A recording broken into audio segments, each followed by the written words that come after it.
Continuing our discussion with Senior Officer Guardiola, what about human trafficking?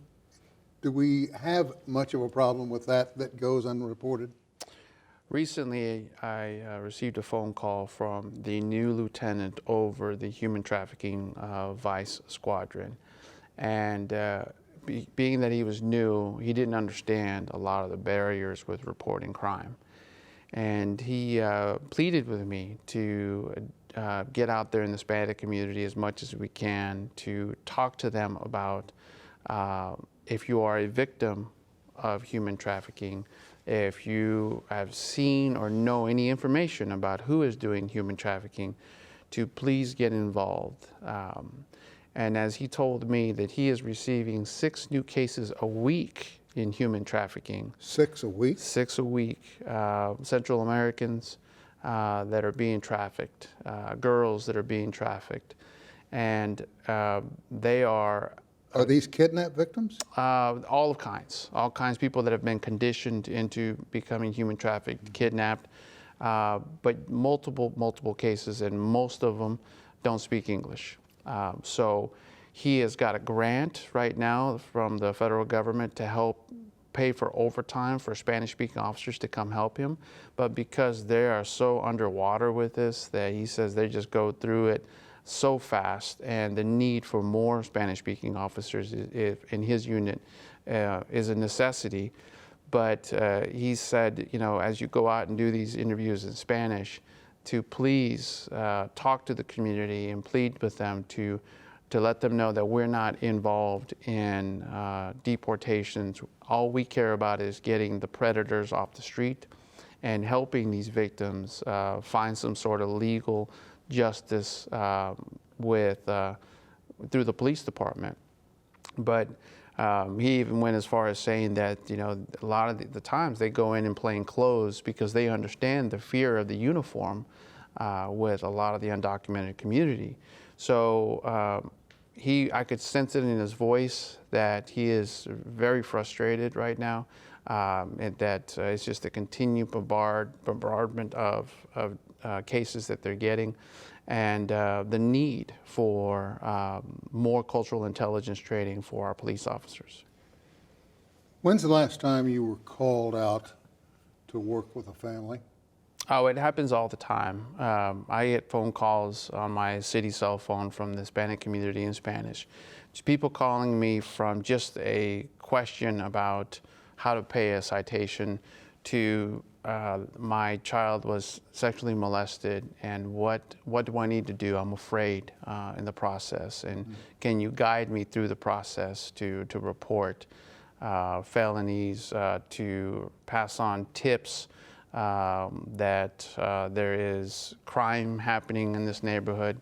And I've always said that good outreach to immigrant communities is predicated by the fact that they trust you, that they call you, and when it's Hispanics calling on Hispanic criminals, you know that your outreach program is working at some level because they trust you enough to call you and tell you there are some Hispanic individuals that live in the apartment down the street or the house down the street that are either dealing narcotics or dealing in some sort of illegal activity. And that is something that, you know, I always want to give them results, at least let them know that we are doing the best we can, either by needing more information by them because our vice squads or our officers are out there trying to gather intelligence or actually make an arrest. But then when we do make an arrest, being able to pass that information on to this community that sometimes just wants to give me the tip but doesn't want to get involved, but letting them know, by the way, Mr. So-and-so or Mrs. So-and-so, we made an arrest thanks to the information that you passed on to us. And what I'd often tell the Hispanic community is that you know who your Hispanic criminals are. You know who the people that are involved in cartel activity. If you don't want to use your name, then just pass me on whatever intelligence that you can, and I will make sure that we look into it, because it benefits all of us getting these people off the streets, and continuing to push that out there that we want the best for our Tulsa, for our state, and as well as for the Hispanic community, but letting them know that living in peace is what that's why you came to this country, and the only way to do that is by you getting involved in the judicial system. I need to point out something before we go any further. Cartel activity is not limited to, nor should it be considered limited to, the Hispanic community. You will find it in all races. Mm-hmm. Am I right? Yes, sir. How much of a problem is cartel activity in this part of the country? It's growing, and it's going unchecked widely because the more need for Spanish-speaking officers to investigate it, to talk to victims, to talk to witnesses, to talk to people, informants, as well as more cultural intelligence training and understanding the different types of Hispanic communities that we have within Northeast Oklahoma. And what I mean by that, you have your Mexican community, you have your Venezuelan community, you have your Guatemalan, your El Salvador community, and all of them are different in their cultures. But it is, just in using the human trafficking example again,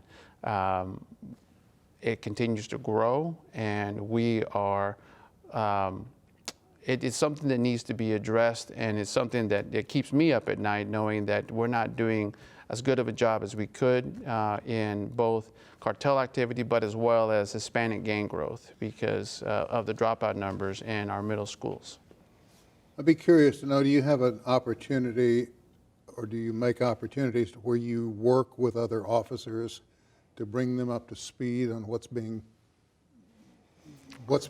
dumped on the people out there? Absolutely. So both the rookie classes, the academy classes going through, we give them some cultural intelligence training, as well as our Citizens Police Academy. We will give a class about some of the things that are going on in the Hispanic community.